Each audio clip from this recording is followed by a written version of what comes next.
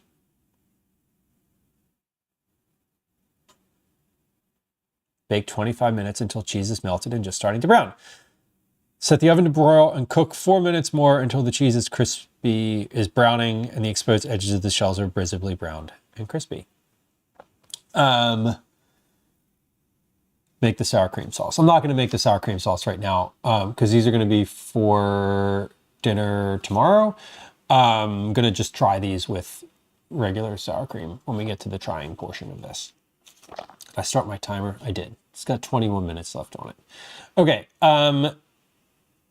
So I got the total volume of potatoes, like what 1 cup equals. I got the weight per shell. Shit, I didn't write that down. I didn't write down what each of these weighed per shell, which means that it's probably, where's my pen? What's our timestamp right now? 3 hours. It's probably at about the 2 hour and 30 minute mark. Oh wait, it was 34 grams. What do you mean you don't know this, Lou? You just spent the entire time filling these. I'm like, what did it weigh? I don't remember what it was. It was 34 grams because every time I looked down at the scale, that was the number I was looking for. Okay. Sheesh. Sometimes. Okay. Take a chill pill. Oh my God. I know, right? That's a fun one. Take a chill pill. What are some of those older antiquated sayings? We said one the other day. That made me think of like grandparents. I don't know if there's anything that I say that is like can be pinpointed to a specific like generational time and place. I don't know. I actually don't know. I'm not that self-aware.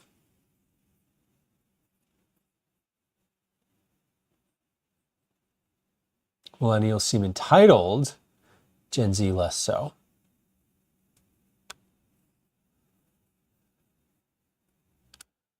Gen Alphas aren't old enough yet to understand the difference. This is true. They're not. What's your damage? That is a fun one. I feel like I don't know them until I say them out loud and then I realize it. Tatsu, we're trying. We're trying. 23 Skidoo. Wasn't that a TV show? Oh, that was 21 Jump Street. Which I don't know what that was about. But I'm aware it was a TV show.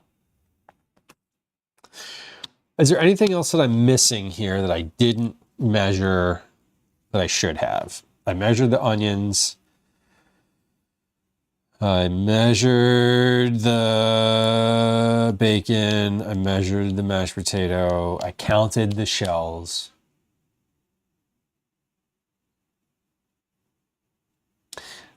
Oh, you're cooking. Right. See, Tatsu, I'm like, I didn't even get it.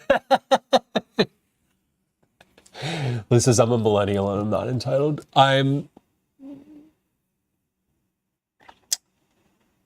It's all, I mean, it's very perspective based.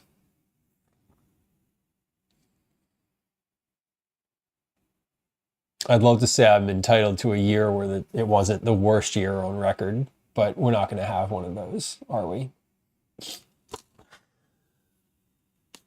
Oh, well. My real beef is with Gen X and boomers. It's, you know, I feel like as we evolve, the generations they're just like, they're different. And I don't love the arbitrary distinction of those types of things.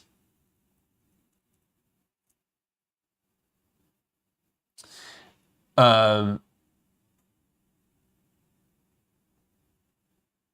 don't know. I don't love the like, this is how this generation is.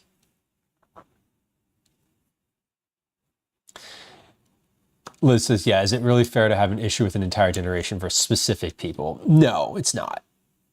No, it's not. I don't think it is. I feel like it's very, it's frustrating when it's like all boomers are this. Because you're just like, well, okay, but people can change. You know, like, it's fair to say logistics, like, you know, I think some generalizations can be true. Like, some boomers prefer that you call them on the phone instead of text, but like, I think it's just because like none of their friends text, you know, and like, it's still just part of how they interact. I don't know. I think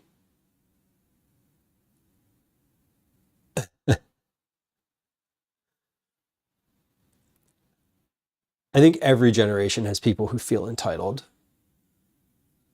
I think because you feel entitled when you're young because you're young, and you feel entitled when you're old because of some perceived level of seniority. And I don't think it's specific necessarily to millennials. I think that feeling entitled is specific to culturization. Nine says, I'm a Gen X, and it's good cultural identifier for some things, but accurate for our whole points of view. Exactly. Like, it is accurate to say that many millennials did not have a household with a cell phone in it, and now they have one. Like, that's a logistical thing. I'm a Zennial. What even is that? Liz, I haven't asked anybody what year they were born in or their age for well over a decade. One of the things I love? I love chaperoning my son's field trips.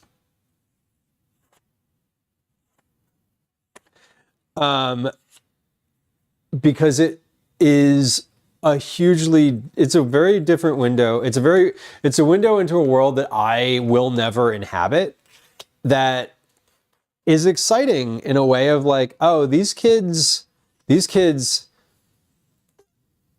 like have a super specifically different point of view and are growing up in a very different world than I did. And, you know, are some of them terrible kids? Probably. Are some of them like super polite and shockingly insightful? Also, yes. TFM on YouTube. I'm great. Thank you. Am I okay? Yes. Yes, I am. Tatsu says, my father feels entitled to telling us anything he believes. Even if it's rude, overstepping or not, doesn't matter that all his children are 45. Yeah. That's, again, some people feel that you are entitled to their opinion because they're just older and they perceive their ability to understand the world as more evolved than yours. Kids are impacted by the surroundings. Right. Much like dogs.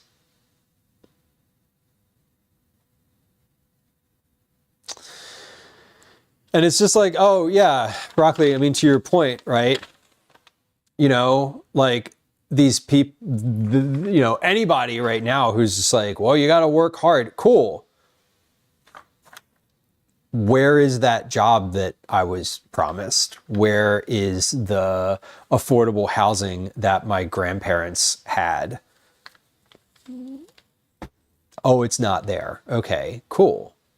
So like, I think that some people also they choose to say that like this generation is lazy or whatever without necessarily understanding the social, cultural, societal, governmental factors that have changed since their experience of being in their 20s, in their 30s, in their 40s or 50s.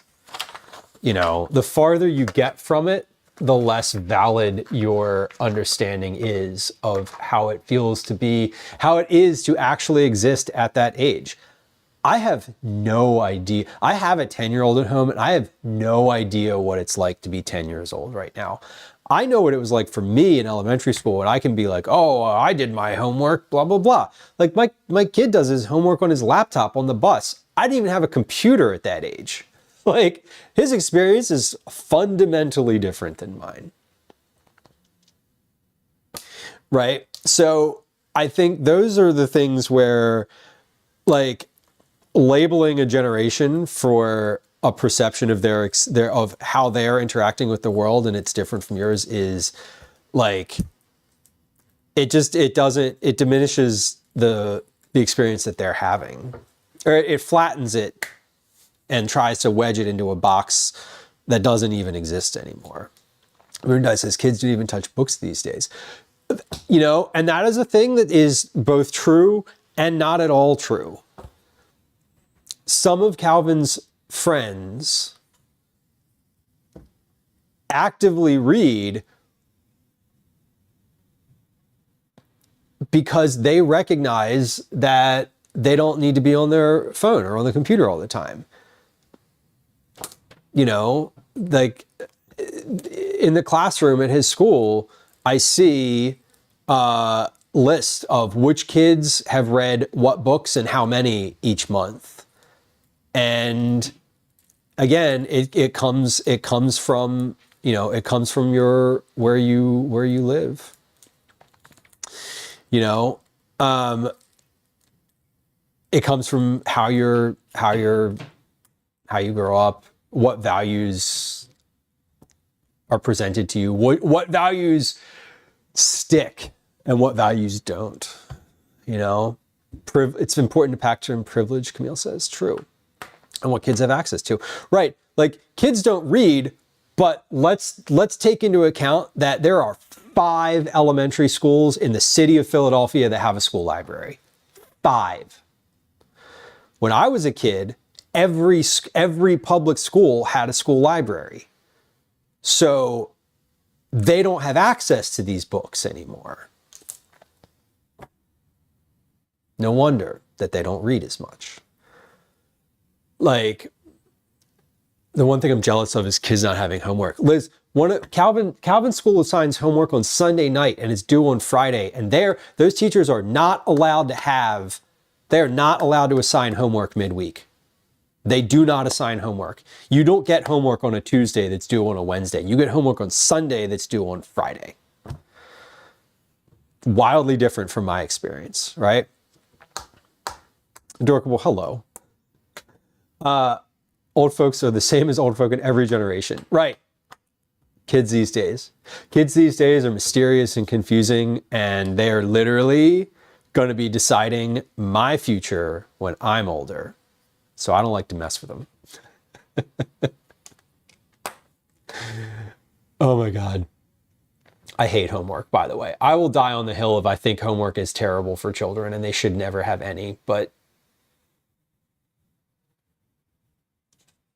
I don't know. I did never do my homework. I was bad at doing homework. My kid gets better grades than I ever could have even imagined, like than I ever got, ever. It is sad. It is sad. It's horrific. It's horrific. 5 elementary schools in the city of Philadelphia have a school library. Let me scratch that. That might actually be 5 elementary schools in the city of Philadelphia have a librarian, like a dedicated school librarian. It's one of those two. But that means that the even if it's just the ones that have a librarian, that means that all the other ones aren't getting like library. No midweek homework, Tatsu. No midweek homework. Listen, I go to the PTA meetings. I go to all the PTA meetings, and I have spoken several times about how valuable I think that is, that they assign it and that you get to structure your week as a kid and you get to figure out, oh, am I going to do all my homework on Monday, or am I going to do it all on Thursday? Am I going to do a little bit of the time?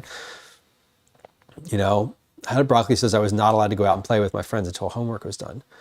And I don't think I ever had a parent who asked me about my homework. So, you know, my mom was a teacher. I don't think she ever asked me about homework. It does help you review schoolwork, Tatsu. Like, it does. It serves, like, the purpose that they say it serves is one thing, but the functional effect of that is you just end up having to do all this stuff at home.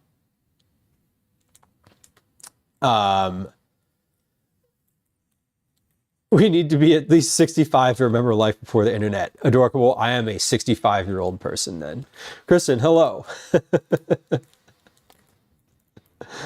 I remember life before the internet. It was great. Life before the internet existed is different than life before having the internet be so pervasive. But I see your point. My mom's a teacher, this is why she thought homework wasn't necessary. Right? Yes.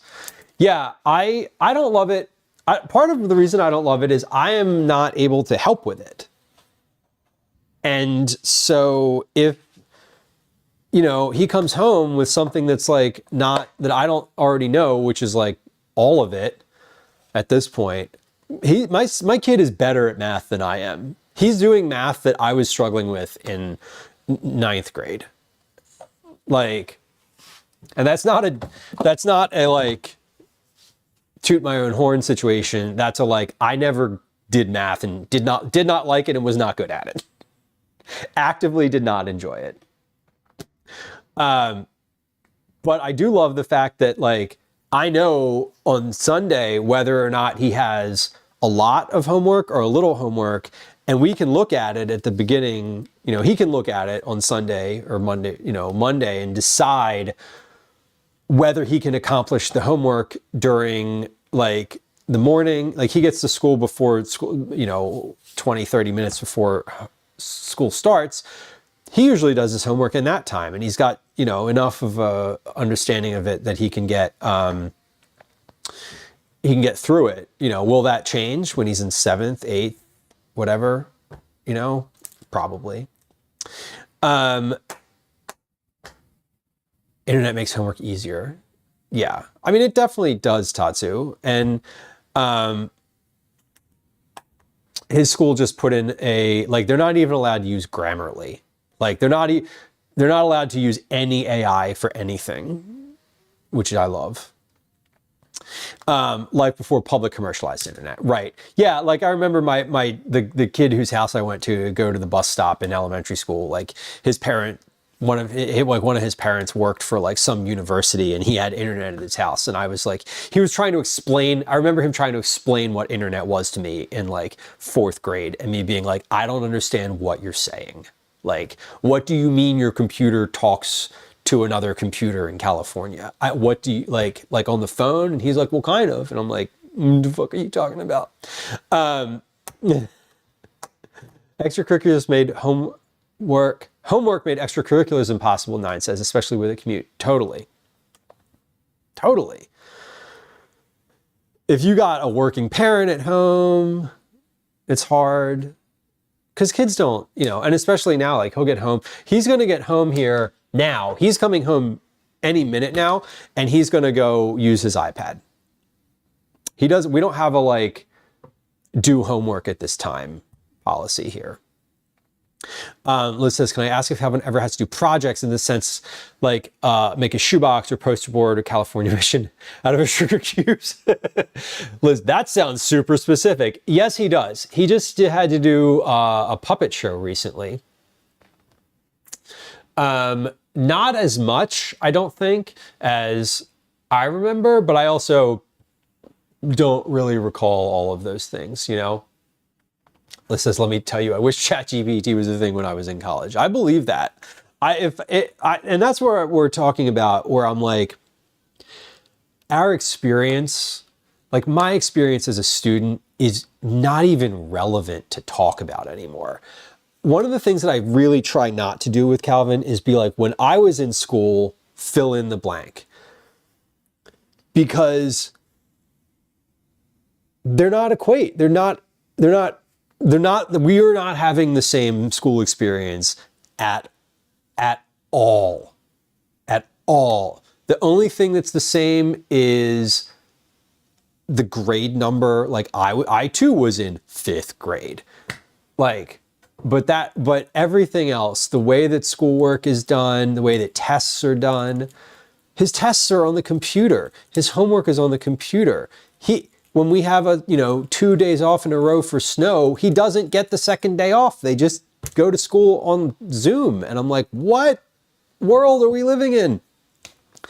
So when I do try to relate to him about school, I do tend to keep it from a social perspective, where like, oh, like this is how lunchtime was for me. Or like, yeah, I remember being on the playground and like this happening, that type of thing. Your dad taught you old math, Broccoli said. Oh my God. Why, sounds like it worked out. Oh my God. The biggest lie that we ever got told in school was that you're not going to have a calculator all the time. Yes, in fact, I am. Am I going to know how to am I going to know how to enter the equation to solve the problem? No.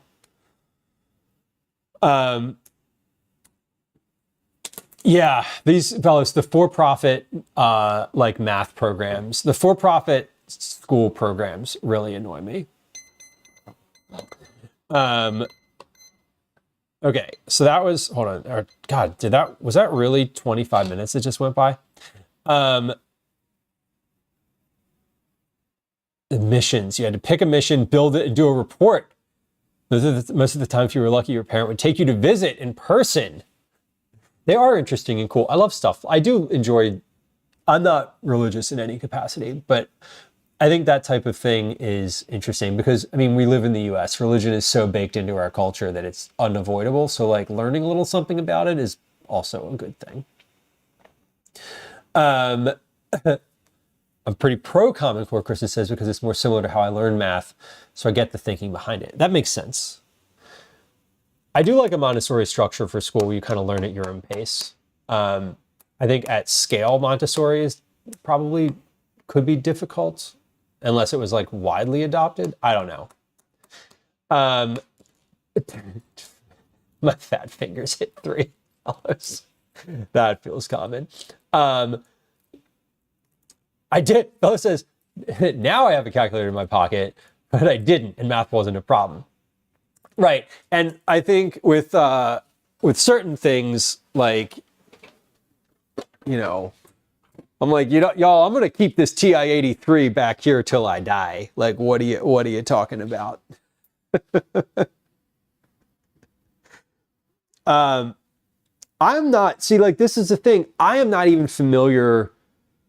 Like, Twinderella, I know that your experience with core, like Common Core, is different than mine. Like, you're, I think, a little bit more steeped in it. Mine, Calvin comes home from school and tells me sort of all sorts of things. And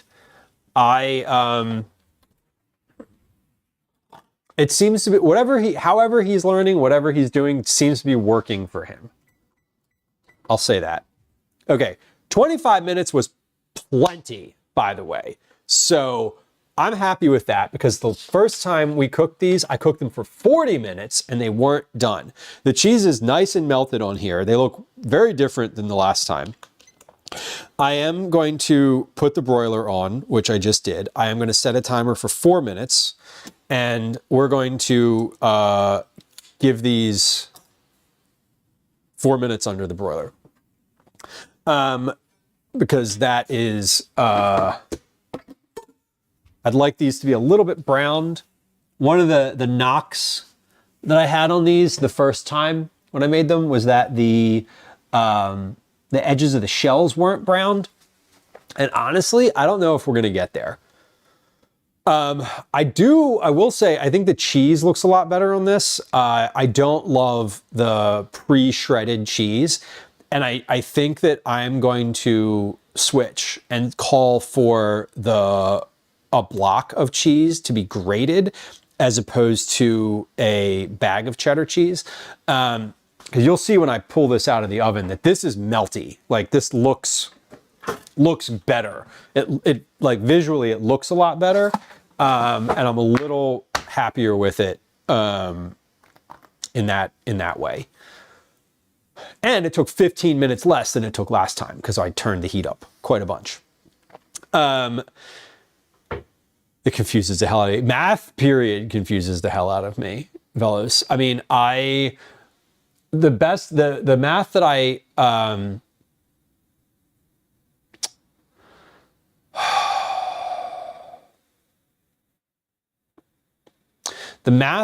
that I did best in was geometry because it had letters in it. Much like the science that I did the best in was chemistry. Balancing equations in chemistry was great. I enjoyed that a lot. Okay.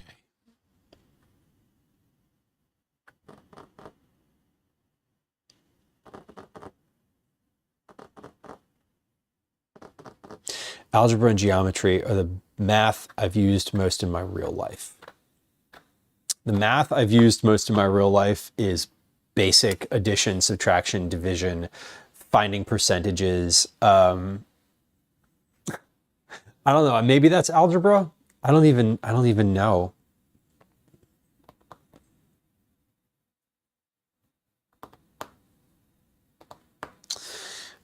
I feel like when I need math, I can figure it out. And I usually use a spreadsheet. I'm really good at formulas in Excel. I'll say that. Or in Google Drive, I suppose now. Used to be Excel. I don't even know what it is anymore. Google Drive, I guess. Okay.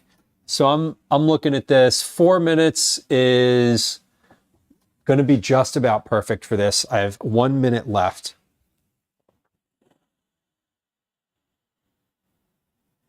Bellis, yeah. Well, Bellis, your experience with math was a little bit more comprehensive, I feel like.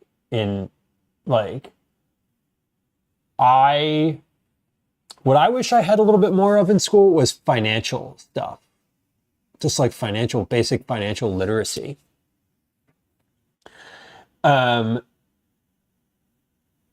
Algebra is basically anything where you have to figure out an unknown amount by looking at the knowns. Well, that I do use then. Oh my God. Broccoli, mine would have been like, what are the angles in a square?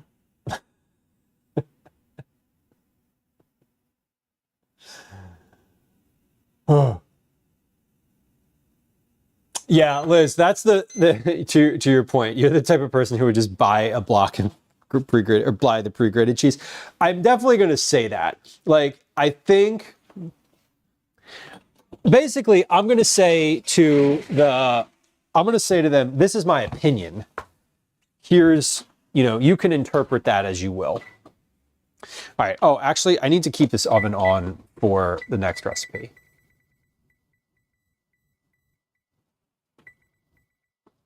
Okay, that is a good looking dish. Bellanissimo recipes are going well. The first one just came out of the oven. We're gonna let this cool for a few minutes here. But I'd like to point out a couple facets of this that I think look better. We have, this is it's a little crispy on top. One of the goals here was to get some browning on the edge of the shells, and I have that. So the shells, I wanted the exposed shells to be a little crispier, because the potatoes, the purpose is to replicate like a loaded baked potato, and a loaded baked potato has skin, which gets crispy when you bake it. So we have bacon bits and potatoes, green onions, and and cheese. Now the cheese is a little bit overdone for me.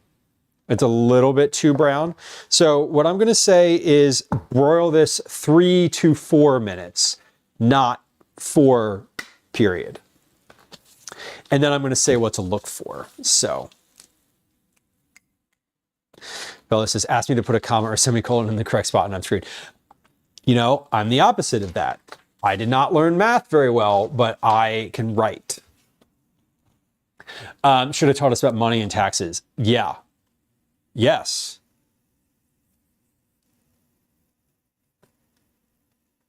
Three to 4 minutes until the cheese is browning and the exposed edges of the shells are visibly browned and crispy. That's what we were going for. Tatsu says, my mom taught us how to read when we were kids. It made us love reading. Right. It was easier. Reading was more enticing when you didn't have like the information, all the vast information and entertainment elements from the entire world at your fingertips. This dish would go crazy at a Midwestern luncheon. Carly, that is a compliment. Thank you. I think so. Do I think a Mornay sauce would go good with the shells? I think the sauce that I'm planning to offer with this is a sour cream with a little bit of milk and garlic powder. So I'm letting this cool for like just a moment here. Servings. Let's see. I mean, if this has 34 shells in here,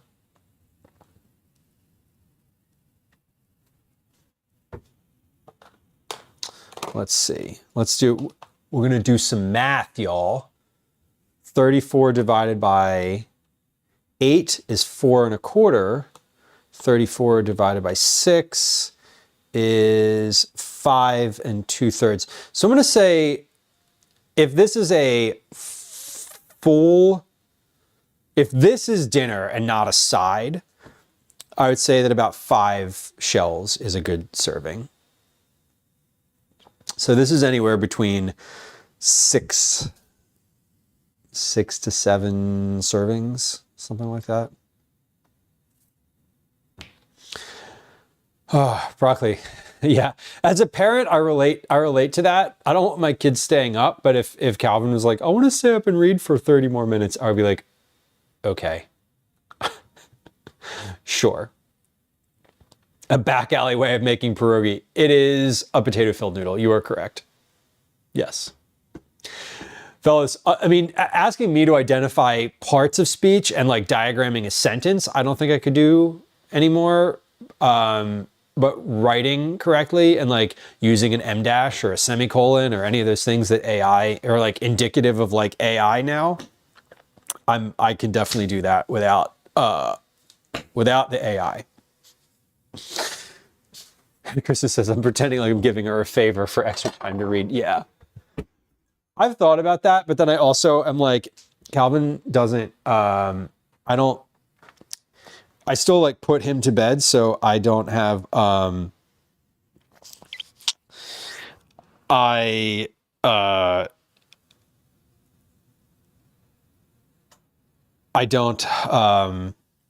don't want to have to go and do that later. I don't want to have to like come in later. Alrighty, we have one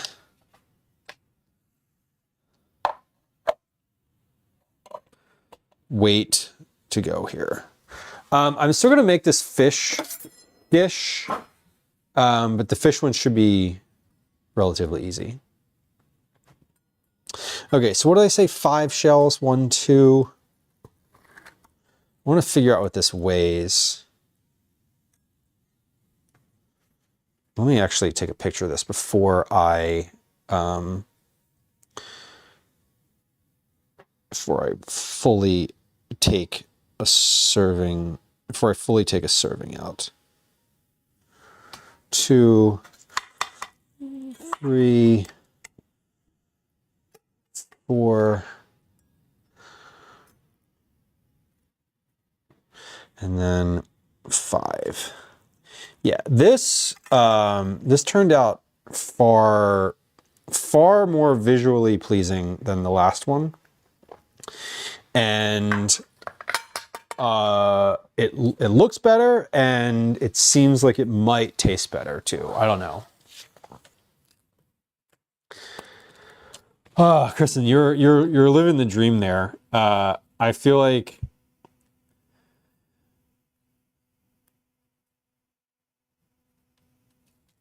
it. We haven't gotten there yet, and I'm not going to push it. I'm not pushing it because honestly, I like doing bedtime, and I don't want to lose that. So it's a very like. Yes, there are some things like once he does start putting himself to bed, I will definitely offer the like you can read. You know what I mean? But I don't want to do that. I don't want to like push the you put yourself to bed in order for that to be available to me. Okay. So that is a serving. And I think this is about right. So let's give it a shot. Come, enjoy your pizzas. Good luck. It's a lot of work. It is a lot of work. Sounds like a lot of work. 40 pizzas would put me under. But I'd also probably be making them very complicated.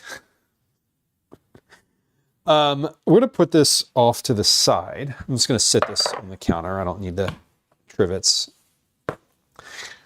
Bonus of having a stone countertop. All right, let's try this though. I want to add a little bit of. I didn't make the sauce here today because I didn't. I'm not serving it today, and I didn't really want to make it. But I am going to add a little bit of sour cream to one of these so that I can taste it. Actually, before I do that. I know I portioned out a serving, but that was so I could measure it and take a photo. I am going to take 3 of those and put them back in to the plate. Oh, hold on. I had a weight on those. It was 333.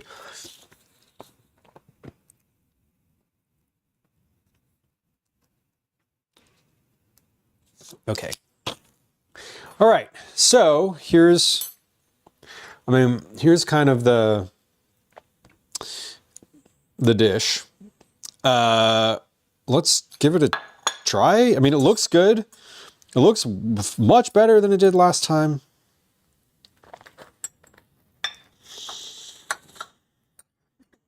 Much better than it did last time.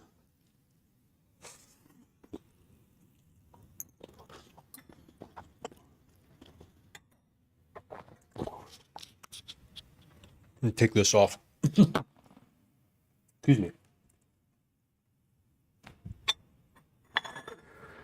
The cheese is crispier. The shell is crispier too.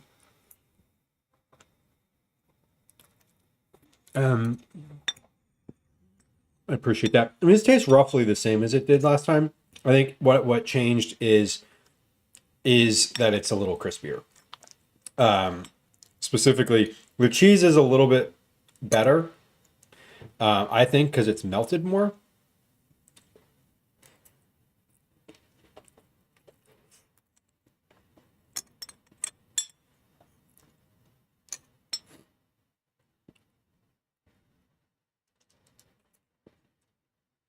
Yeah.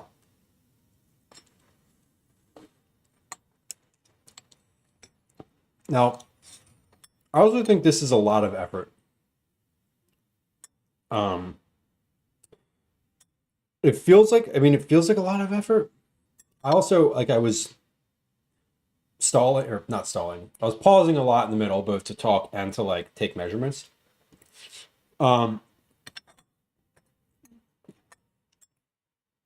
I think about the process and the order of things, a little bit more. So I think I could definitely streamline this even further. One of the things that I want to do for this recipe is like, if you're making instant potatoes and bacon yourself at home, sort of here's what order to do things, to start things.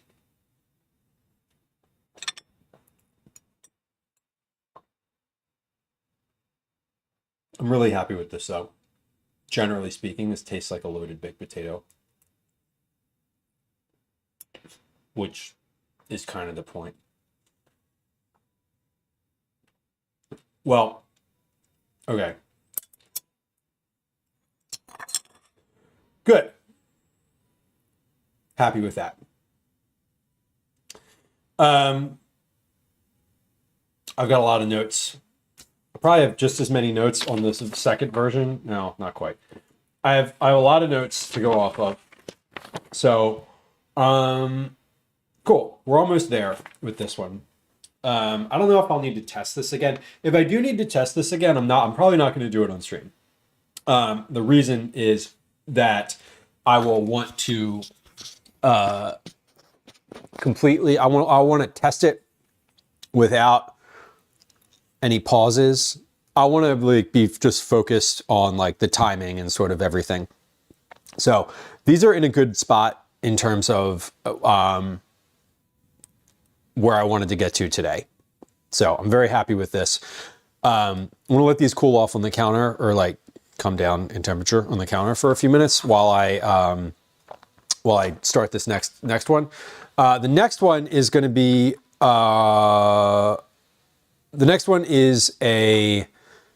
dinner tonight. These are going to be dinner for tomorrow. I put them in the pan that I know has a lid to it so that I can just pop them in the fridge once they've cooled off a little bit. Speaking of Calvin, let me do a little checking here. One moment as I do that. Okay, good. He is almost home. All right. The crows. Are crows typically indicative of predators, or are they just talking to each other? Foxes are cool though. That's one thing we don't have in the city. I just got possums out on the back. If Daisy's losing her absolute mind, it probably means that there's a possum on the fence. All right, next recipe. We are good to proceed. Tatsu, thank you. I hope you have a really good rest of your day. Enjoy your lurk, or enjoy the rest of your day. Thanks for coming through. Thanks for hanging out. I appreciate you. Okay, we got one to work on here. This one, so this one, we're trying something different.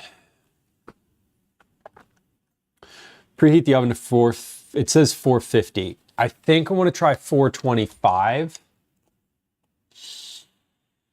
I think I want to try 425 because I cooked the last version of this recipe, I cooked at 425, but I covered it with foil. I'm not going to cover it with foil this time, so I think it'll cook a little, I do think it'll cook a little quicker.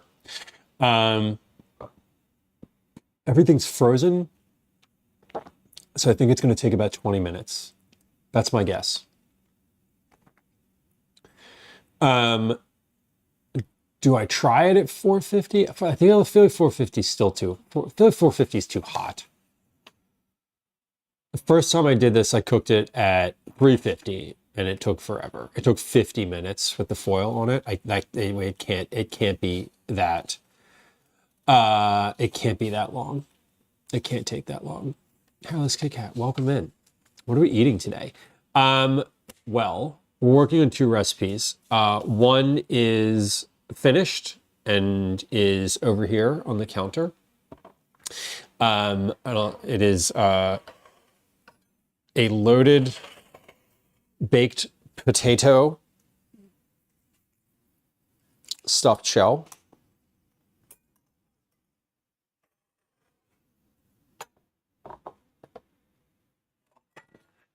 You can see it here. These are stuffed shells. Yeah, stuffed shells. They got mashed potatoes, bacon, cheddar cheese, and green onions in them, as well as the shells. They are finished.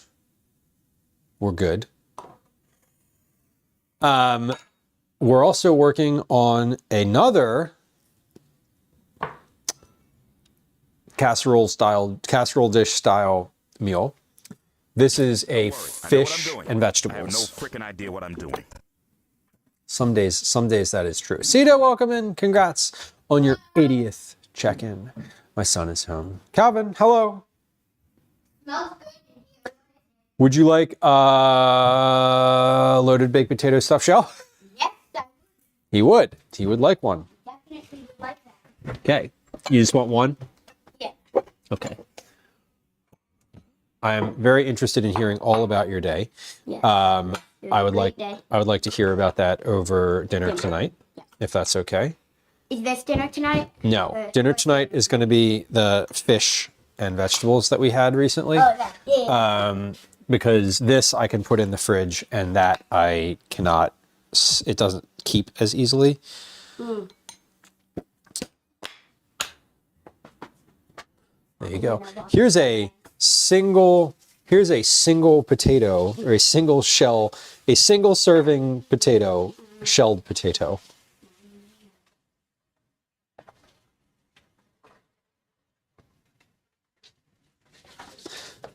Bellows, congrats on your newfound ice-free freedom. Broccoli, I'm sorry, your iced enclosure continues. What? Okay, go ahead and give that a try. See if you like it. Kit Kat, I don't think so. Maybe. I said I'm gonna go wash my hands. Oh, okay. I think that's the only thing I said. I don't know. I All don't know. I don't know either.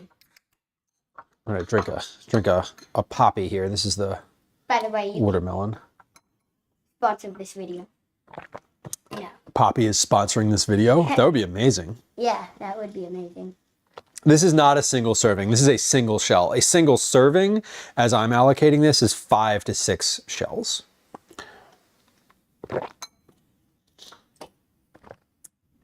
You like it? Yes, Good. very much. Good. By the way, I don't really like those watermelon ones, so you can have. That's why they're still here. Yeah, I know. So you and Mom can have those. Don't feel like you're taking them from me. Okay. I didn't feel like I was taking it from you, but thank you for letting me know.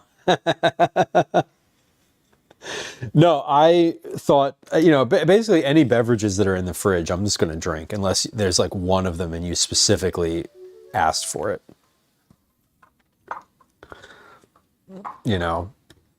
Broccoli, thank you for the bits. Cheers. Cheers to you, as it says. Grace, welcome in. Happy Tuesday. Happy Tuesday. All right, you good? You like that? Mm-hmm. Good. Glad. Whenever she checks in, I always need to what that first word is. Oh, hi. Isn't oh hi OH space HI? Yeah, OH space HI, but it's just all smushed together and spelled wrong. Oh, hi.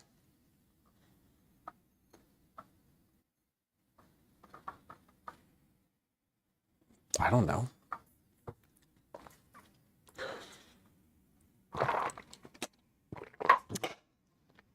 It's just a cute way to spell it. Did you add? Exactly.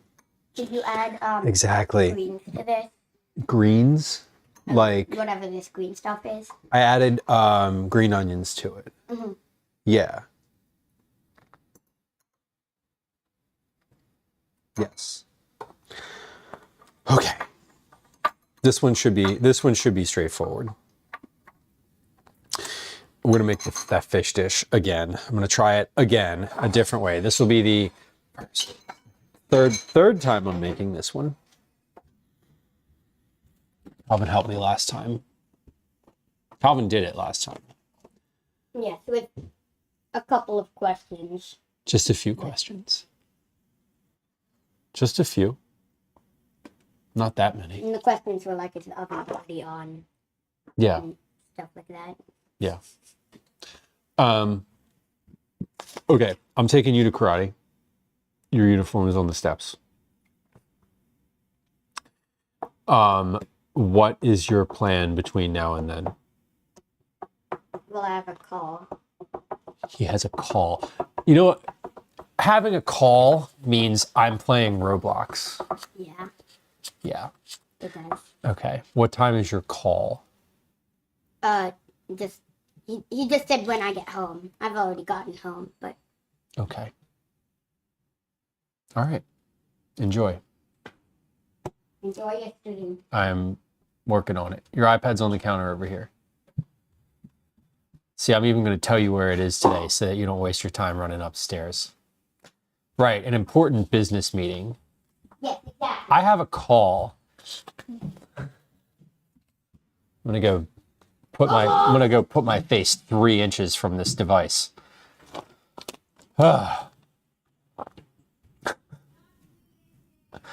can't. Dude, I came downstairs. You know what you do. You know what I'm talking about. I came downstairs the other day and he was like on the couch looking at his iPad, and I swear to you it was this close to his face. And I was like, you gotta back your head off of that shit. It felt very like, oh, I'm old now. Guava Chica. I'm gonna say I gotta be on a call when I'm gaming. Yeah. It's a conference call with many important associates. I will be on the bed, and when I went to pet him, she meowed at me. She went like, Obi meowed at you? That's he new. made noise. That's different. Obi doesn't really make noise. Yeah. So we're putting that. Cool. The glasses industry is headed for a boom. It totally is. Oh my God. It totally is. Oh, cottage pie would be so good. I haven't thought about cottage pie in a while, and I'd like that. It does sound good. Either would be great. Preheat the oven to 4. I am gonna go with 425 because I don't want to go all the way to 450. I want to go 425, and if it takes too long, basically if the vegetables are cooked and the fish is not finished yet, I can bump the heat a little bit. Because if the vegetables dry a little bit, that'll be fine. Kristen, enjoy the farmer's market. Nice cold day for it. 12-ounce bag of mixed vegetables.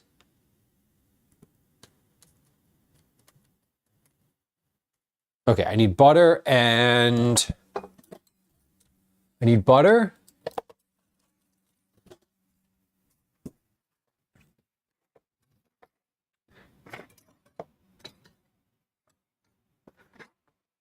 and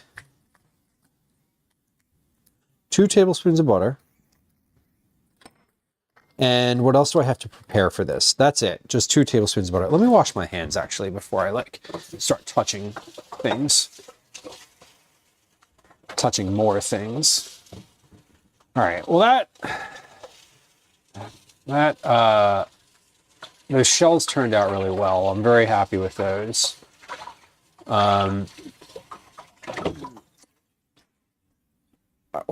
we got there with the crispiness. I was happy with the way that the edges of them crisped up. So that was good. Appreciated that. Okay. Salt and pepper. We got salt. We got pepper. Olive oil. And dried herbs. We're going to use dill. And dill. Okay, so we got two tablespoons of butter cut into 8 pieces. This was a question that Calvin asked me when he was making this the other day. He was like, I can't cut this into 8 pieces. And I was like, yes, you can. You can do this. You got it. And he was like, well, how do I do that? And I was like, this is just like straightforward. Cut it into 2 pieces, and then cut those into 2 pieces, and then cut each of those into 2 pieces, and you'll have 8 pieces. And like I showed him, and he was like, oh. It was funny. It's funny because like, as someone, you know, I like cook regularly, obviously, and so if you were like, cut this into a bunch of pieces, like, you know, cut this piece of dough into 20 pieces, I would know sort of how to do that instinctually. And it's interesting when you're watching someone who's like, you know, not as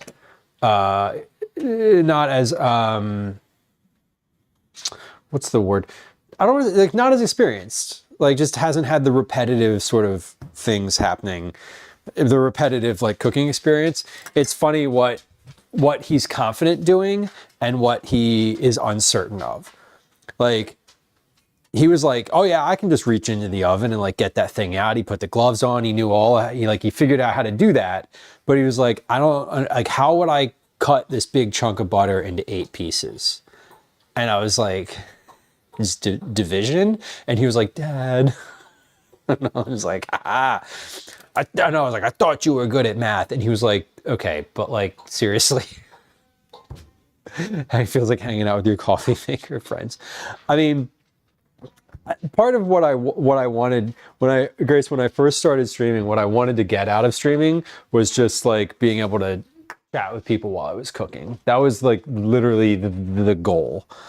That was my goal. So I'm glad it feels like that.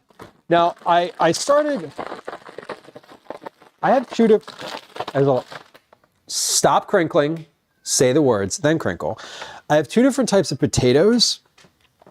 One is this air fryer potato. This one, this like specifically air fryer potatoes. There's no other directions on here other than put these in the air fryer. That's it. It's just, these are air fryer potatoes. Picked Sweet Farms brand. Don't know what that is. Now I had this other thing that these are, I saw these in the store. I'd never seen these before. I don't think this is what I want. But these are Simply potatoes. I am unclear if these are cooked already. Cook before serving, it says. I don't know if I want to try these in here or not. Potatoes are one of nature's simplest, blah, blah, blah. Because this one says heat them in a skillet. Cook for 12 to 15 minutes. Alternative preparation, air fry for 20 to 25 minutes. I think I want to stick with these air fryer potatoes. I don't know, because the thing is, I don't know which one of these is like more available. Do y'all eat frozen potatoes? You ever seen either of these were with the breakfast stuff. Whoa, that's not what I wanted to do. Hold on. Let's get back to where we were. There we go. These were with the breakfast stuff. I'd never seen these before buying them yesterday. And then these were in the frozen food section right next to the mixed vegetables. So fluff. It does. It's exactly like, and that's what the directions that they give you on the back. So I'm worried that these are not going to be the right thing. And because I've never seen these before, it gives me pause that these are going to be available other places. So I think I'm going to stick with these because this is what I've been using. And I think getting it right with the thing that I don't want to change too much now that I'm kind of talking about it. I'm like, I don't know if I want to change a whole ingredient here when I was really trying to like get the process for the ingredients that I have. Grace says, have I ever tried the low carb potatoes I have in Australia? Maybe other places. I have not. I definitely have not. Okay, into the baking dish, arrange the fish fillets. So wait, we need to preheat the oven. We've done that. Spray the inside of a 9x13 baking dish with nonstick spray or a thin layer of olive oil. Okay, so we're gonna spray this. Nonstick spray. Now, fish fillets are, this was another thing that Calvin was like, I can't do it.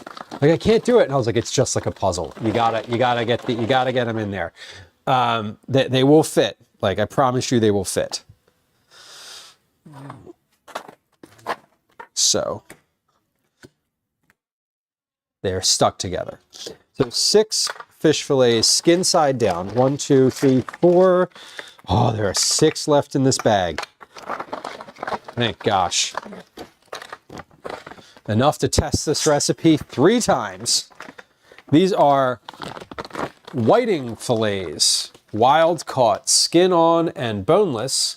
Although if you were making this, I'm not calling for these specifically. I'm just calling for thin fish fillets. So whiting, tilapia, flounder, all sort of thin. If you were using a thicker like cod fillet, you'd probably have to change the timing of it because those cod fillets are a lot thicker. But these are the right size, so we are gonna go with these. Now it is like a puzzle, so we're gonna have to figure this one out. And I want to make a note here. One of the things I think it would be important to note for this recipe specifically is that if they don't fit exactly, it's okay to break them because you're not serving them as fillets, right? You're not like pulling a fillet out of here. Hold on. I have to wash my hands, but I have something to show you. I have to wash my hands because I can't show you until my hands don't have fish on them.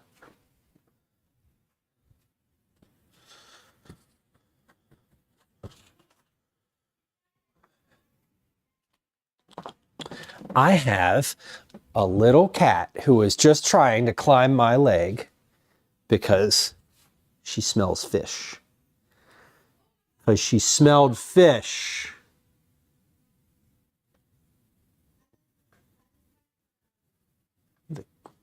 Elsie smelled fish. This is Elsie.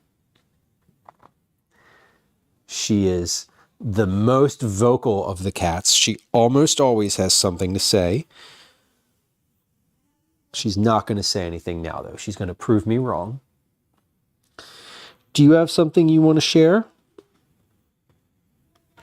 Anything specific that you'd like to say today? Oh, we got a little squeak. No, she's done. That was it. She was like, I do not wish to actually be held. She was climbing when I said I have something to show you, but I have to wash my hands. She was putting her paws on the back of my legs and like doing a big stretch on the back of my legs while I was standing here. Oh my gosh. Broccoli. The baked goods at Weiss are, I always liked the baked goods at Weiss. That's really funny. I used to work at a Weiss in the bakery. Fun stuff. When I talk about my grocery store baking experience, that is what I am talking about. Okay, so this is roughly layered, relatively layered in here. 6 fillets fit. They fit. They fit okay. I'm gonna get rid of that towel. That one's probably no good. All right, I'm gonna take a picture of this though, just to share with what they like what they actually look like, sort of layered in here. Okay. Into the baking dish, rinse fish fillets in an even layer, skin side down. Sprinkle half the salt and half the pepper evenly over the fish. So we have a total of 1 teaspoon of salt and 1 teaspoon of pepper. So we're going to take half a teaspoon and sprinkle that over the fish. Now I'm doing this sort of in stages because if I put all the salt on top of the vegetables, it would never sprinkle all the way down. It would just sit on the top of the vegetables. So the vegetables themselves, the bag of mixed vegetables that I'm going to get out here in just a moment are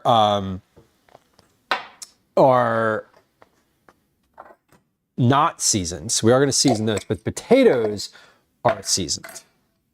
Carly says, you've inspired me to develop my own recipe, which is when I go rogue, when I can't find the exact recipe for a baked good I want. I think one of the things that I enjoy about recipes, about working on them specifically, is knowing that I've made something that I like. For example, on Thursday of this week, we are going to be doing, pause. Layer the bag of vegetables evenly over the fish without stirring. Okay. Sprinkle the herbs and remaining salt and pepper over the vegetables. Okay. On Thursday this week, I'm going to be making tomato soup, like the tomato soup that I worked on so diligently for like 5 or 6 different versions of. And I'm making that because I know that I like it, and I'm making it for camping, and it's what I want. And so I'm just going to follow that recipe, knowing that I wrote it and that it works and that I'm always happy with it, or that I was happy with the final version. 2 teaspoons of dried herbs. So we have 4 of these half teaspoons. 1. I think 2 teaspoons is actually too much. 2. 3. I think I'm just going to do 1.5 teaspoons of dried herbs, because that feels, looking at it, that feels like a lot. Distribute the butter chunks and drizzle the olive oil evenly over the vegetables. So 1, 2, 3, 4, 5, 6, 7, 8. Okay, let me take a picture of that.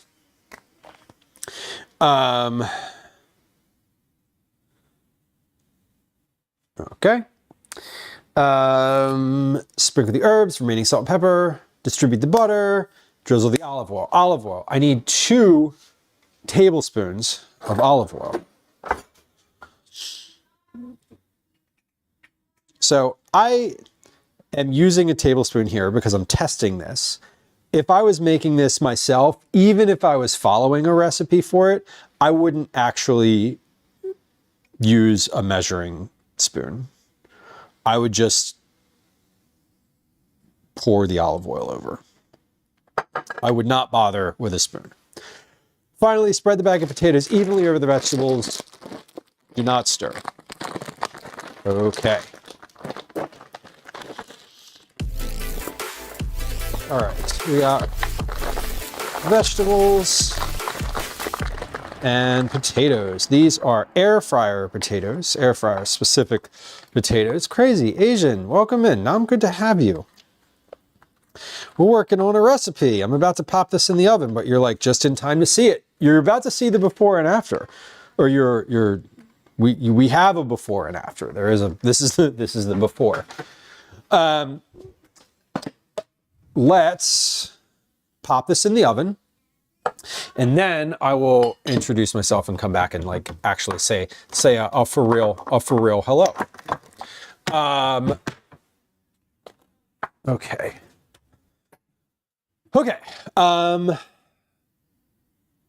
that it? Spread the bag of potatoes, do not stir. Bake for 20 minutes until the potatoes are softened. Okay, so we're gonna set a timer for 20 minutes. I think this is going to take slightly more than that, but I'm gonna check it at 20. Again, we are not putting foil on this today. We're cooking it just like this because I don't think that I will need the foil. Okay, friends who just joined us, let me show you something. This is a pre-oven dish of fish fillets in the bottom, mixed vegetables and potatoes. About to go in the oven. I'm going to pop that in the oven, which is preheated to 425 degrees. And then I'm going to come back and say an actual hello. Let me start my timer. We did it. Okay. Let me move this off the counter too. So, and wipe the counter so I can lean on it.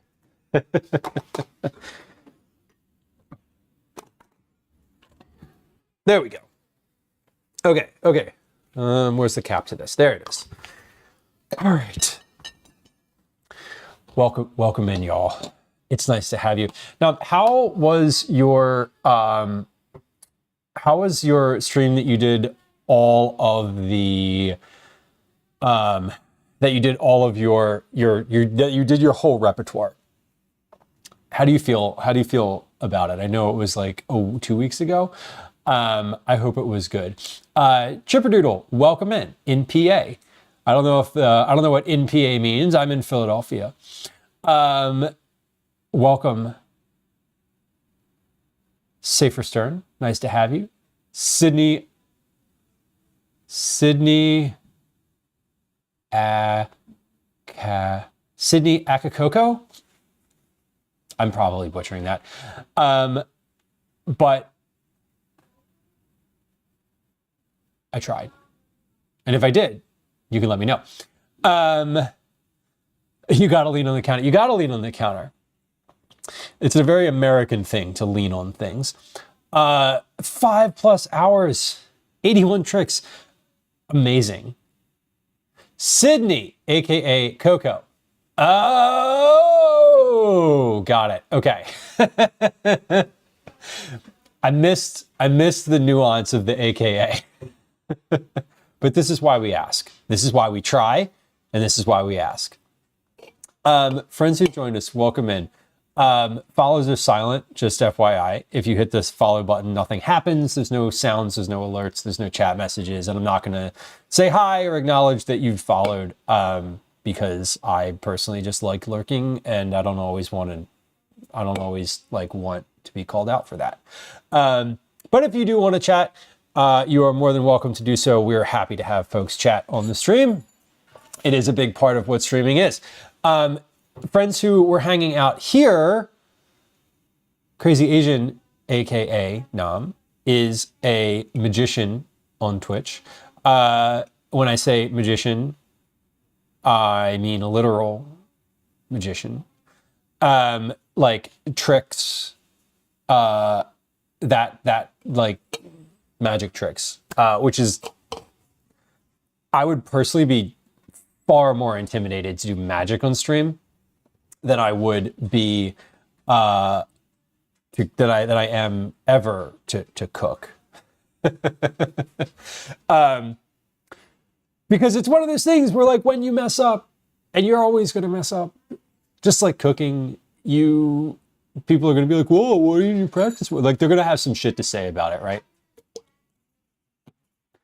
And like, one, then why don't you come up here and try it? But the other, the other thing is that failure is also okay.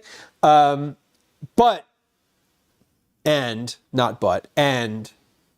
success when you're doing magic is super impressive. I love I don't do magic myself, but I really enjoy watching it. I want you to know that when I was in grade school, 5th, maybe 6th, maybe 7th grade, I got 2nd place in a close-up magic competition. It might have been the last time I tried a magic trick. But I appreciate it, and if you enjoy magic, I would highly recommend that you go follow Crazy Asian, who was cooking today.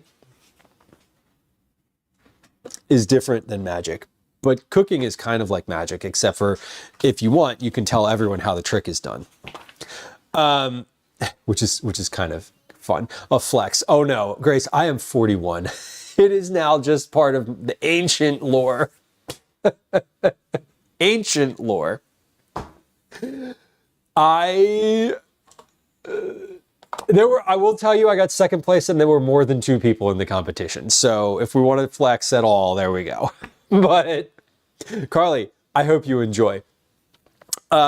Friends who just joined us from non-stream, my name is Lou. This is in fact a cooking stream. We do recipe development. We do some testing. We're doing a little of both today.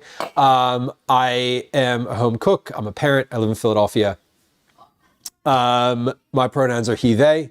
I'm really happy to have you because I love non-gaming audiences. I myself am not a gamer. Our stream is all about cooking. It's a lot about conversation. It is a lot of recipe development, but we also do weeknight dinners, family meals, a lot of vegetable forward stuff. I do cookies, I do meal prep, I do baking, I do prep for trips. This Thursday will be live from noon to like 7:30 p.m. I'm prepping for a camping trip, so we're gonna make food for that. We have a lot of folks in chat in the community who are enthusiastic about culinary, all things culinary, but also just in general. I like to chat. You can get me off topic really easily. It's a safe space to lurk. If you just like hanging out, I tend to talk. If I'm not responding to something in chat, I'm just talking. I'll just keep talking. That's how it works. I have 3 cats. There's a dog. You can see her right here. She's walking around right now. And like I said, follows are silent. So if you're the type of person who just enjoys a lurk, please feel free to just do that and follow, or don't if you whatever. If you prefer and enjoy watching YouTube, there's a link to my YouTube in chat. We stream both Twitch and YouTube, both horizontal and vertical on the YouTube side. I would appreciate a subscription. Any other housekeeping notes? No housekeeping notes. What'd you cook? What'd you cook today? Let me scroll up and see if that question has already been answered. Grace, your husband's family lives in Williamsport, Pennsylvania. Williamsport, home of the Little League World Series. Also, the Grand Canyon of Pennsylvania. Yes, we have a Grand Canyon. It's not as big as the other one. She is Belle. She is. I still call her a puppy. She's 13. She's a 13-year-old pit bull. Success instant rice. Oh my gosh. I made instant rice. We had tacos the other night, and I was like, "This needs a grain," and I just made instant rice, and it was like perfect. It was kind of funny.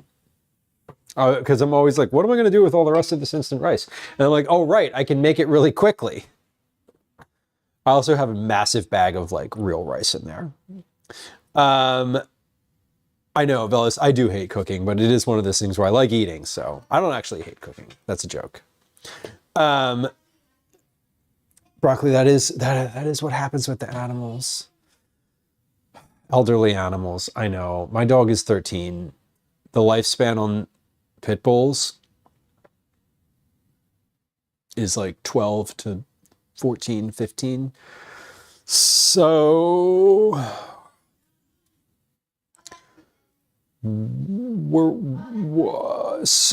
at some point, tragedy is going to befall our at some point in the coming year or 2 years. There's going to be a day where I'm really sad on stream. Anyway, it's not today. Don't make me cry about it, because I will cry about it. I'm thinking about it now. Let's not think about it. Let's avoid our problems. It's not a problem. It's just a facet of life. Nov says I cooked chicken mix, leftover rice, and shredded chicken tacos in the new Instant Pot. Beautiful. What are you looking forward to cooking in the Instant Pot?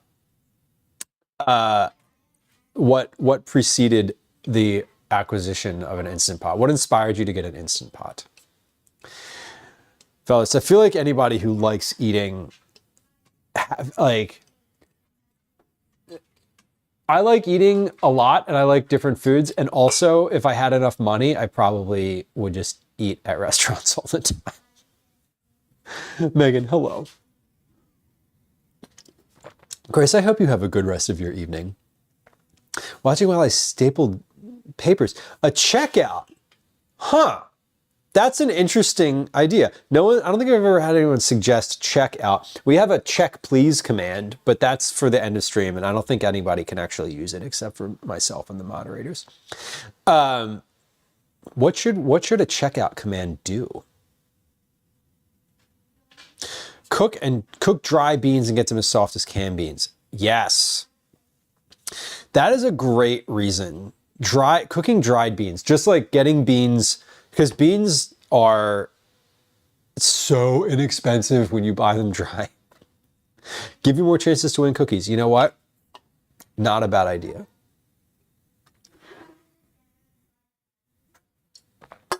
It should do something. Yeah, Velos, it's when you have an old animal, Grace, enjoy the rest of your evening. Thank you for coming through. When you have an old animal, it gets, there's that feeling of like, oh man, they're getting up there. I don't know how it's going to be. Like, it's sort of, there's this uncertainty, you know. Our friends recently had their dog recently passed. I always struggle with saying like had your pet had them like put down. Because while that language is true, it's sort of like, I don't know, maybe euthanized is the better term for it. Because like, you know, if they're not having any good days and they're in pain and etc., like put down makes me feel like sort of like it was a surprise almost, you know? But yeah, like our friends recently, their dog was just not able to get up on the couch anymore. He wasn't able to navigate steps anymore. He couldn't do the things that he enjoyed. Like couldn't get onto the couch to get into his favorite sleeping spot. That's quality of life. Like that's when you're like, okay. Add that to the fact that he can no longer eat any of the food that he likes, couldn't, you know, get up the steps to come sleep on, you know, in the bedroom at night. Like couldn't do the things that make the life that he's lived enjoyable. You know, and I feel like there's certain elements of that with Daisy right now, and then there's certain elements that are not like that. So we're in these like neutral days right now. There's a sort of period of evaluation and neutrality between like perfectly healthy, just old, and then sort of like can't do any fun things, is not having a good time. We're in between those right now, you know? So I'm checking on the 17-year-old cat to make sure she's just sleeping right. Oh, seriously though. Yeah, Daisy's, she's getting there. She's not there yet. He could still do those things, but you could tell he's like, this isn't easy. Yeah, I think that, Velas, that's sort of where we're at. We're like, sometimes she tries to get up on the couch and can't make it, and but she'll try again when she like can't quite get it the first time. She'll still like she'll go for it a second time and like make it, So it's sort of like once she gives up on the thing, that's sort of the corner turning. You know what I mean?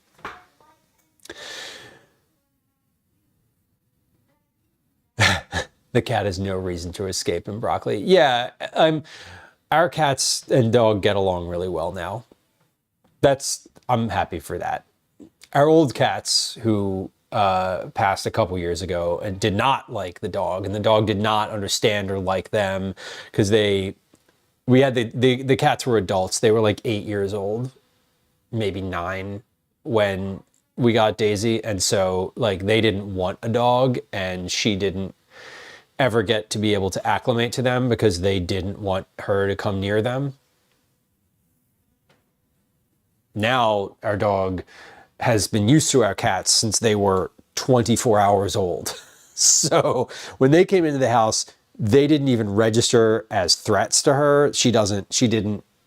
They have grown up. She has seen them grow from being like kittens with an umbilical cord to like cats that can antagonize her now, but don't. Which is important. That's an important factor in it, is that they don't antagonize her.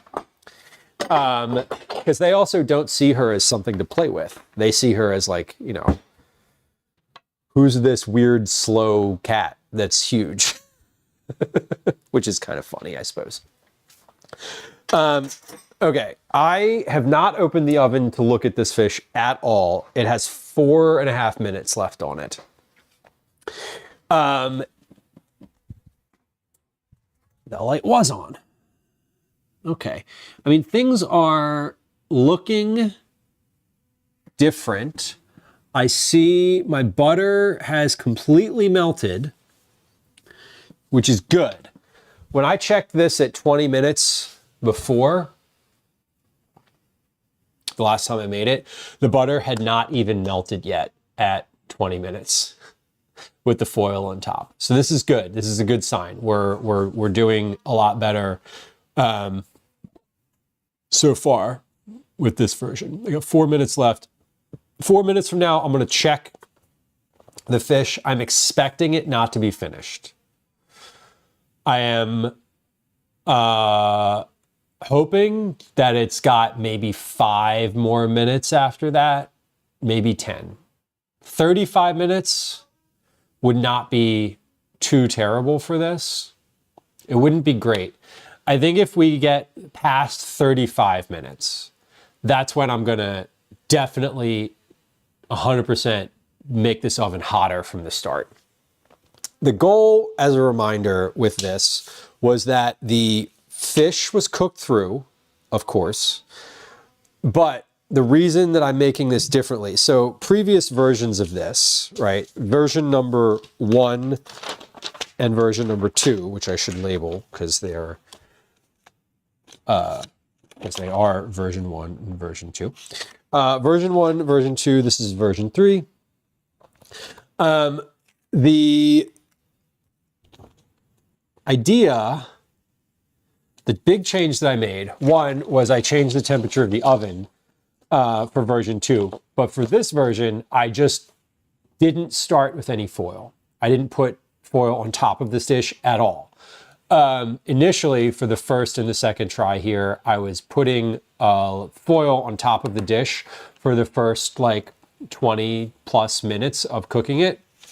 And my calculation was that when I was doing that, I was taking the dish itself was not heating up completely because I was having, basically it was in a casserole dish, but when you put the foil on top, it's sort of, it insulates it and keeps it from getting hot as quickly. Now it keeps it from losing moisture, because when it does get hot and it starts to steam, like it keeps the steam inside, and then it will start to cook like a little quicker. But it wasn't cooking very fast. So I wanted it to cook a little quicker. So thing number one, I took the foil off so it would cook quicker. Thing number two, I took the foil off because with the potatoes being on top, I'm imagining that instead of steaming the potatoes and softening them, that the drier air of the oven exposed directly from the start, as opposed to for only like 10 minutes at the end, will mean that the potatoes stay a little less squishy. They're air fryer potatoes. They're supposed to be crispy. Like they're not supposed to be made in this oven. They're supposed to be made in an air fryer. So they're not going to be as crispy as they would be if I did put them on a sheet pan, like a metal sheet pan, and then just put them in the oven. So kind of little sort of some calculations happening there. Jamie, welcome in. Welcome in.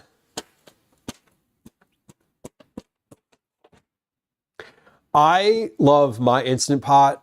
So things that I use my Instant Pot for are 9. Enjoy the rest of your day. A nap sounds great. I love a nap. I'm a big nap fan. I use my Instant Pot for rice, like getting rice cooked correctly and not having to like think about it or manage a pot. I use it for dry beans for sure. I also use it for eggs, hard boiling eggs, but also like just making in a big ramekin crock thing, like a big egg loaf for egg salad. That's a very specific use case. I wouldn't buy an Instant Pot for that. You could also make an egg loaf in the oven. You can make an egg loaf on the stovetop without having an Instant Pot. Okay, that was 20 minutes. Let's check this. I'm going to take a look at it. I'm going to get my, if the fish looks finished, I'm going to want to take a quick temperature of it. I'm betting that the fish is not finished yet. That's my calculus here, speaking of math, is that the fish is not at all finished. It is not. What is my fish at? So the fish is still a little frozen in the center. That is not ideal. Okay, so I am going to need to leave this in. Oh, this might take another 20 minutes.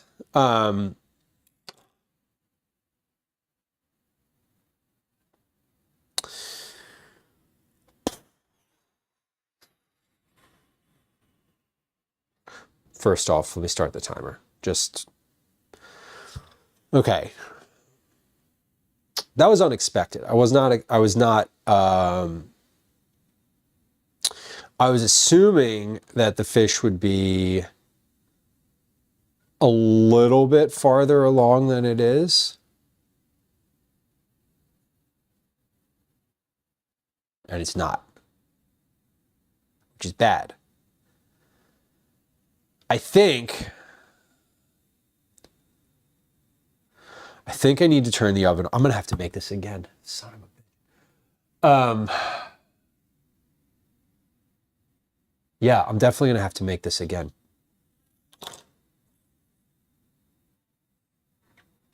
Enjoy the rest of your dinner. Thank you for bringing friends through. I appreciate it. Or enjoy your dinner, not the rest of your dinner, but enjoy dinner, period. And family time. That's what I always do after stream. I'm usually putting dinner on the table for my family. Okay. Well. That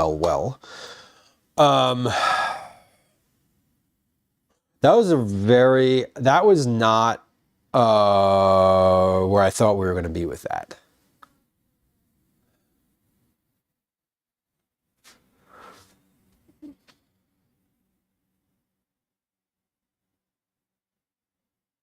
I think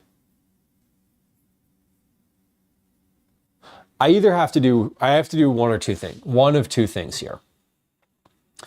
I have to turn up the heat and cook it slightly faster, assuming that the vegetables will be fine and the potatoes will be fine.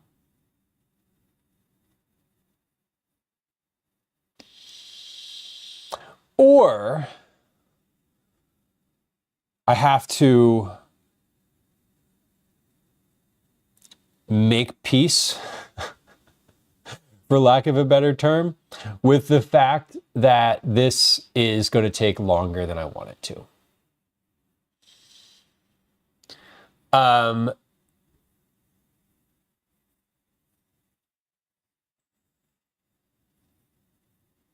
I don't know which one of those things would be better to do. I think I am going to end up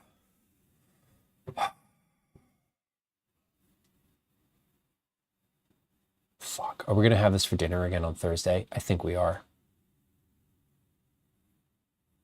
I think we are.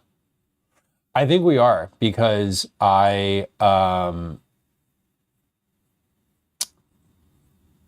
because I want to try it at a hotter temperature. Now I do know that once the fish is once it hits the point of being thawed, it will get up to cooked temp pretty quickly. But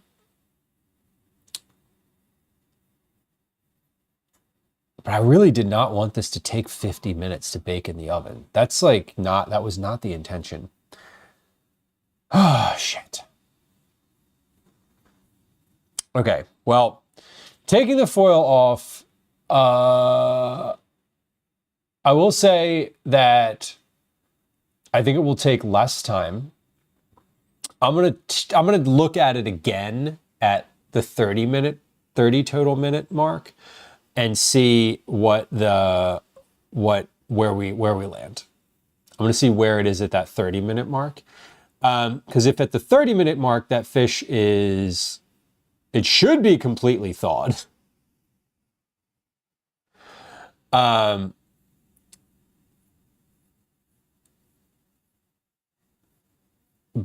But I'm curious where it's going to get to. I'm a little frustrated. I'm frustrated that wasn't farther along than I was expecting it to be. I knew it wouldn't be finished, but I was not expecting it to have like a spot of ice, a frozen. I wasn't expecting the center of it to be frozen. Still, it wasn't. It was almost thawed. I could put the thermometer through it easily, but it said the thermometer said 32 when it hit the center, so that's cold. Okay, we're at the 30-minute mark. So, okay, yeah. See, now that same piece of fish that I temped earlier is at 50. Okay, so we're getting there. What's this potato at? Now the potatoes are at 90. Okay, so I think ultimately the answer here is going to be a hotter temperature than 425, because I really do think that the vegetables will be fine. The vegetables aren't going to burn, and if anything, drying the potatoes out a little bit would be a good thing.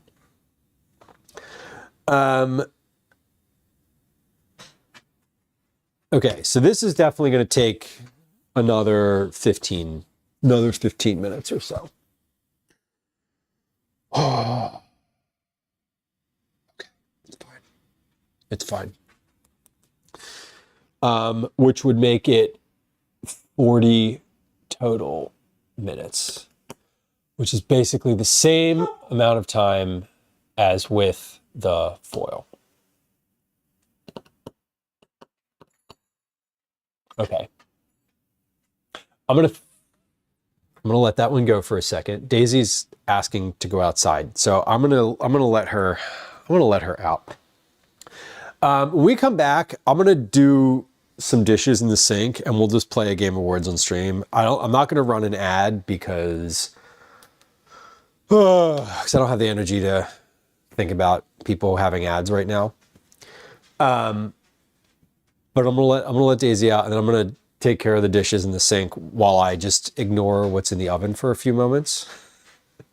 We have had one success, and one success, but not goal achieved. So that's slightly, those are slightly different outcomes, but not bad. Not bad. I mean, ultimately the outcome is I've made dinner. So like the thing with it is it didn't turn out the exact way that I've wanted it to, but it's still going to be dinner. So like that's fine. All right. Well,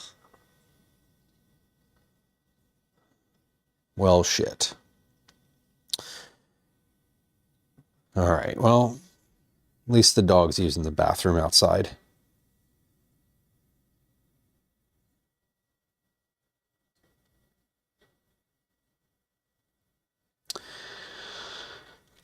All right.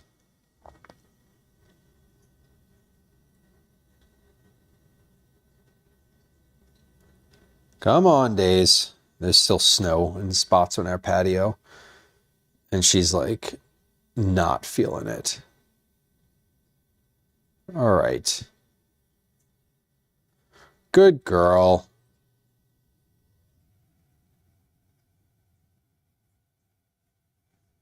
Good girl.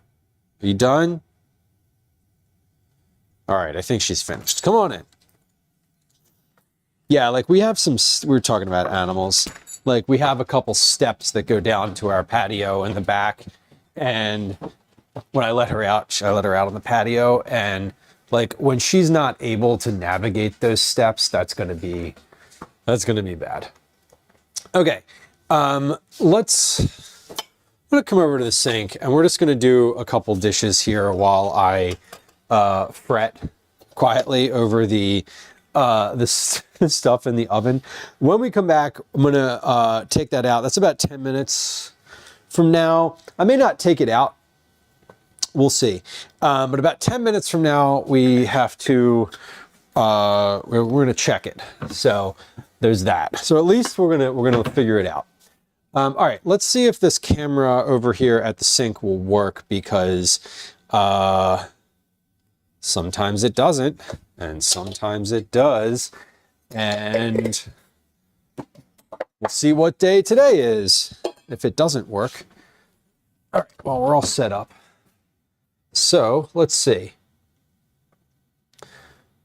Let's not turn it on just yet. Yeah, see, it doesn't work right now. So let's do this, and then we'll make it work by doing this. Yoink. All right. Perfect. Alrighty, we're gonna play a game of words on stream. I am not gonna run an ad, as I mentioned. We're just gonna turn on a game of words on stream.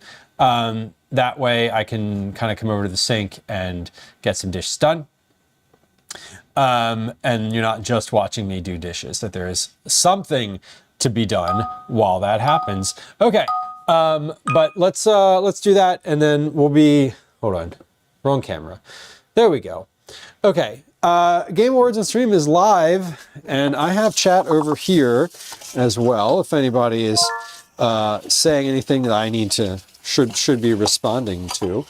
And I'll be looking at that, but we're just going to triage the dishes in the sink and make sure that I'm not leaving a massive mess for later this evening, because that would not be nice of me. My future self thanks me for not leaving a mess. Okay. We don't have a ton of room in the dishwasher, actually, because I didn't run it last night. So we have, like, compounding dishwasher stuff.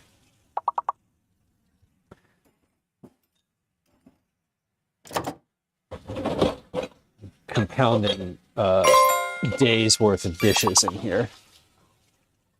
Not ideal, but that's how it goes sometimes. I'll run it tonight. I'll actually run it while we're at karate. That way I can empty it before going to bed tonight. That's always kind of the goal. If possible. Do y'all run the dishwasher every day if it's full, or do you wait until it's like jammed full? If it's not full, but it's like mostly full, I'll still run it before bed.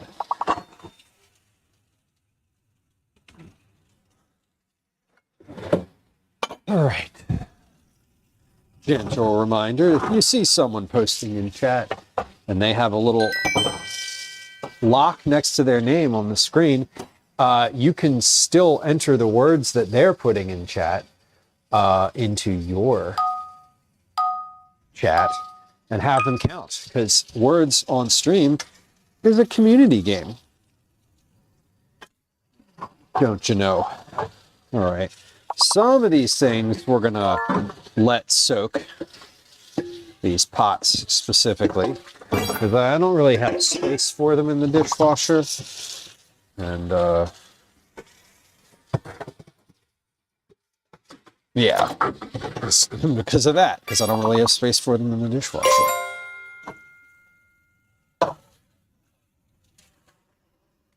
Bellows, yeah, I feel like everything is just more complicated. Like, giant drying rack. I mean, it is nice to put pots into. It does hold a lot of stuff. So if you run yours every day, if it's full, if it's mostly full, yeah, I actually meant to last night and I forgot, and I like opened it. See that here's my routine. I run the dishwasher at night, and then in the morning, while I'm waiting for my coffee to brew, I empty it. Just like basically every day.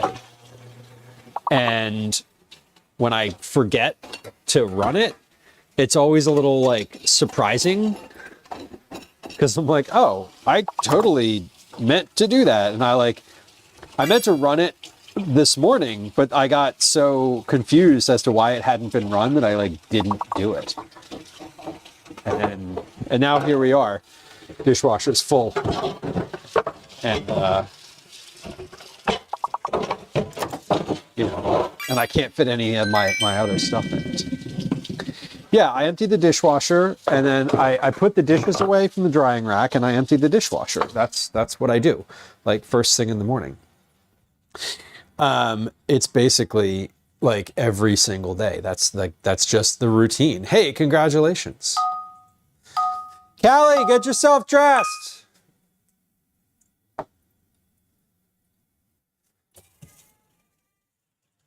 Okay. All right, I am not going to do these dishes right now because because there will be a few more. But I am good with everything. Everything that can go in the dishwasher is in the dishwasher right now. So we're good here. Let's put this. I'm gonna put some water in here and some soap to soak though. Velos, you know what's funny? This is not related to dishwashers, but there's a setting on the iPhone that's like charge when it's best for the most electrically efficient. Whenever I empty the dishwasher, I empty the whole thing. I've never emptied.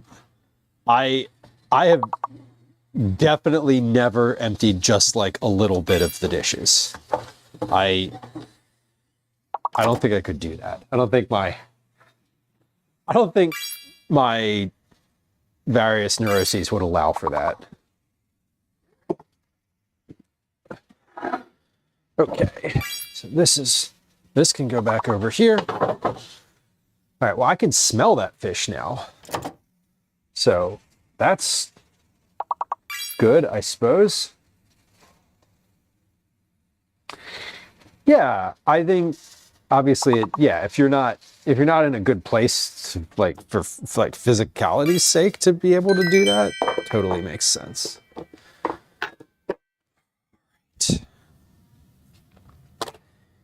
All right, let me switch this back to this main camera here, and we can do at least one more. I'm gonna participate in this one. Oh, am I gonna participate in this one? This one's hard. This one looks hard. Let's see. That's not a word.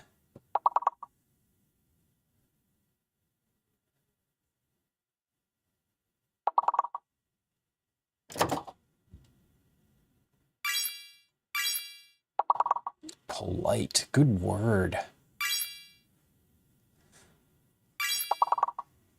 So is there, oh, there's a fake letter. One of them's fake. G is fake, hidden is a T. Caretaker, good notes.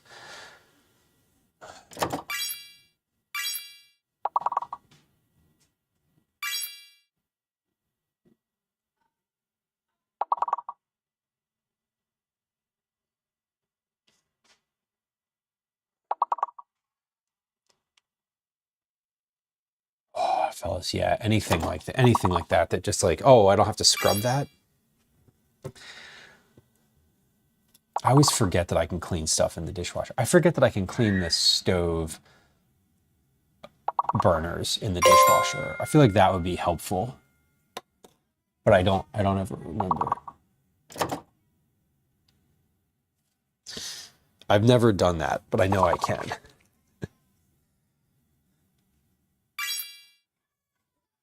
Oh, man.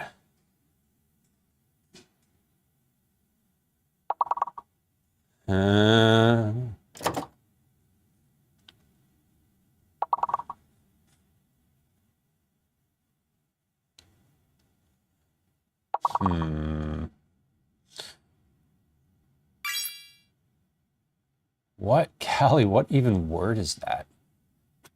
Sometimes words is confusing to me, and I'm just like, what is actually happening? Well, good job, y'all. Hey, look, I got on the board for that one. I'm proud of myself. Okay. Let's come on back over here. We're going to check this fish now in about 15 seconds. Hello.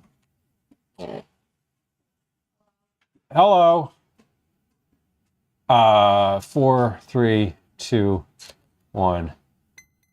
Timer went off. Okay, that was 40 minutes. 40 minutes. I can smell it, so that's probably a good thing. I couldn't smell it the last time I opened the oven. Now I can smell it without the oven being open. And we are still not quite there. So, okay.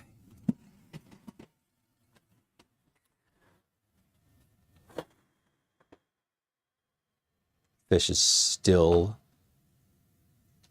not cooked through. 117 degrees. So I might have, let's go 5 more minutes. So that is, oven is at 425. So I'm going to end up cooking this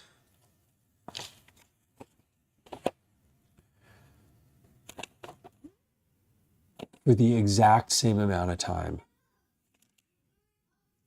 as the last time. I don't get it.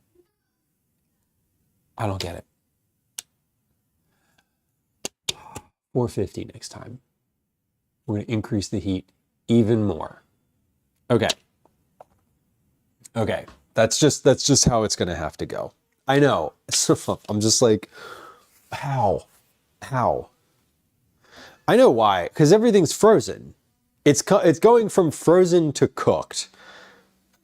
I can't expect it to take 10 minutes. But like, if I was cooking that fish in a pan, it would be done in 10 minutes. So like the benchmark here is this is making it easier to cook a lot of it and a variety of things. Like one dish in the oven, you know, done. The downside is, oh, it's going to take that long. Because like I said, if I was just doing this in a pan, frozen fish is not that difficult. The balance here and the calculus that I'm trying to make is making it easier from a process perspective, knowing that it is already easy sort of no matter what you're doing with it. But like you shouldn't have to get out, you know, you shouldn't have to turn on the oven and put a sheet pan in there with vegetables and then put the fish on the stove and like season everything separately. You know, the goal is put it all in one pan and then just pop it in the oven. Now, is 40 minutes okay? 45 minutes okay? Probably. Doesn't seem that it's not that unapproachable in terms of timing, especially coming from frozen solid being put in the oven. I just know that it can be like, I'm just like with taking off the foil, I know that it can be quicker than that. Callie!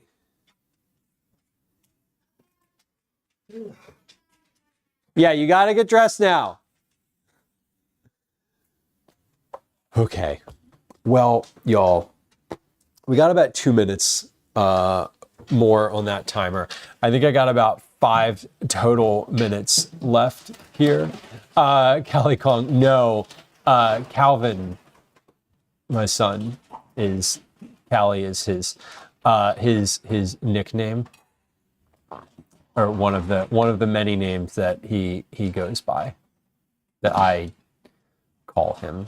Whether or not he goes by that outside of me calling him that, I don't actually know. I don't think so. Okay, let's see, before we need to though, I want to see who all is live here on the internet. Let's see. Oh, Jane is live.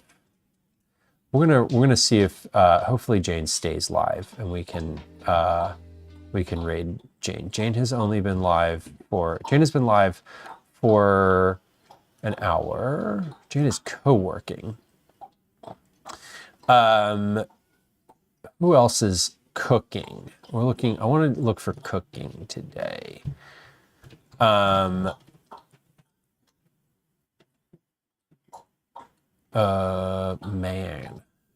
Darth Baka's live. It means Sun is live. Elven Fairy Queen is live. Bravewood Beanery is live. Let's see who I'm following. Who is live? I'm just looking for a place we can land today because I have to leave. I'm taking my son Calvin to karate. So he is. We have to leave in just a few minutes. Okay, I think I know where I'd like to raid today. We're gonna raid I'm gonna raid in a minute here. Let me just confirm that is the case. Actually, we're gonna no, I know what we're gonna raid. All right, if they are still live when I am finished, they should still be live. Okay, good. All right, I know where we're gonna go. All right, let's check on this fish again. Timer just went off. I just want to take a temp here.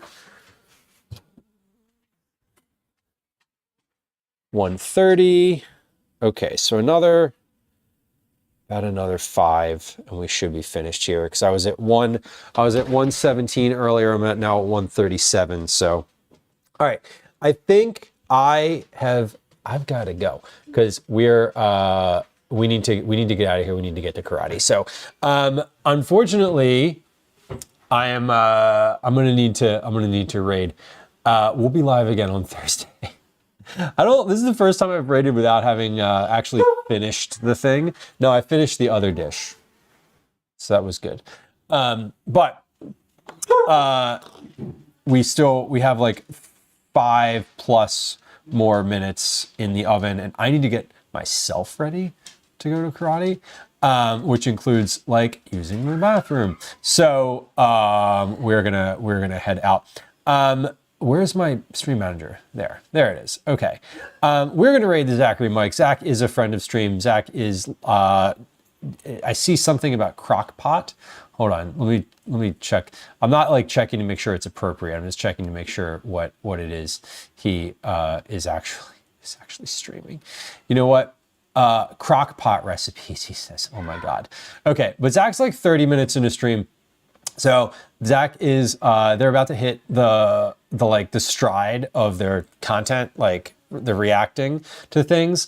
So it's a really good time to get in. If you haven't watched Zach's stream, I encourage you to just stay and hang out for a little bit, read the room, and then enjoy your time. We'll be live again on, what day did I say? On Thursday.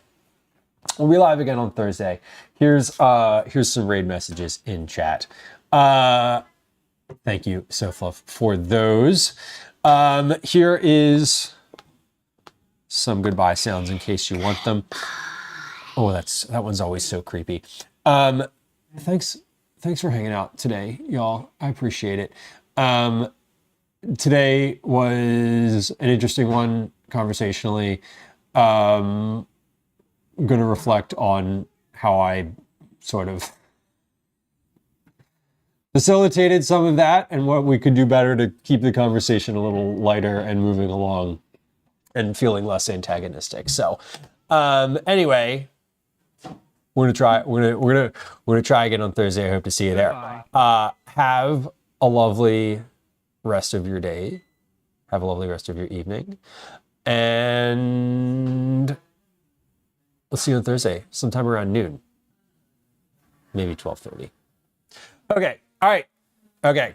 We're gonna raid. Goodbye.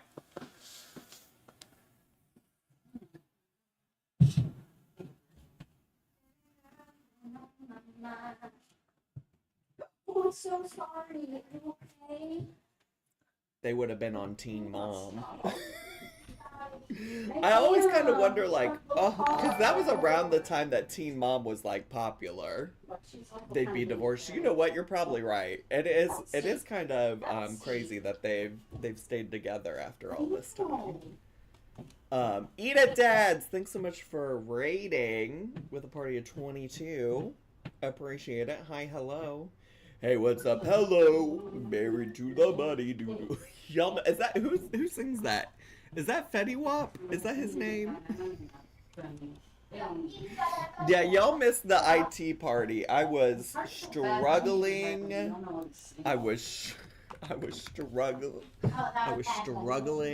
Anyways, here's the raid video. Eat at Dad's is a wholesome cooking channel, and I'm whatever this is. Get into it. Let's go, Lisa. This better be good.